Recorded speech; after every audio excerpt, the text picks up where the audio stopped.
പ്രധാനപ്പെട്ട വാർത്ത തന്നെ. ആ വാർത്തയിലേക്ക് നമ്മൾ പോവുകയാണ്. കോഴിക്കോട് മെഡിക്കൽ കോളേജിൽ റാഗിംഗ് പരാതിയിൽ നടപടി.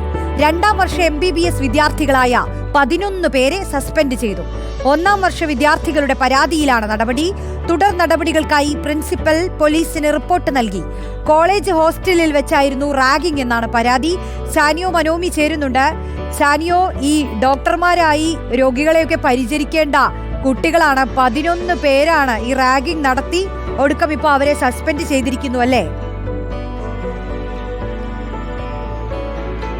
അതെ, കർശനമായ നടപടിയാണ് ഈ കുട്ടികൾക്കെതിരെ ഉണ്ടായിരിക്കുന്നത് എന്നുള്ളതാണ് ഏറ്റവും ശ്രദ്ധിക്കേണ്ട ഒരു കാര്യം. പുതിയ 1ാം വർഷ വിദ്യാർത്ഥികൾ അഡ്മിഷൻ എടുത്ത സമയം തന്നെ 4 സുരക്ഷാ ജീവനക്കാരെ ഇവർക്ക് മാത്രമായി നിയമിച്ചിരുന്നു എന്നുള്ളതാണ്. ഈ കുട്ടികൾ ഹോസ്റ്റലിലേക്ക് പോകുമ്പോഴും ക്ലാസ്സുകളിലേക്ക് പോകുമ്പോഴും ഒക്കെ ഈ സുരക്ഷാ ജീവനക്കാരും ഒപ്പമുണ്ടായിരുന്നു. കാരണം അത്രയും ഭീകരമാണ് കാര്യങ്ങൾ എന്ന് കോളേജ് അധികൃതർക്ക് തന്നെ അറിയുന്നത് കൊണ്ടായിരിക്കണമല്ലോ ഇത്തരത്തിൽ സുരക്ഷാ ഉദ്യോഗസ്ഥരെ തന്നെ നിയമിക്കുന്നത്. ഈ സുരക്ഷാ ഉദ്യോഗസ്ഥരെ നിയമിച്ചിരുന്നു, പക്ഷേ അവരെ കഴിഞ്ഞ ദിവസം പിൻവലിച്ചു. പ്രശ്നങ്ങളൊന്നുമില്ല എന്ന് കണ്ടപ്പോൾ അവരെ കഴിഞ്ഞ ദിവസം പിൻവലിക്കുകയായിരുന്നു. അതിന് പിന്നാലെയാണ് ജൂനിയർ വിദ്യാർത്ഥികളുടെ 2ാം വർഷ വിദ്യാർത്ഥികൾ റാഗ് ചെയ്യുന്ന കാര്യമുണ്ടായത്.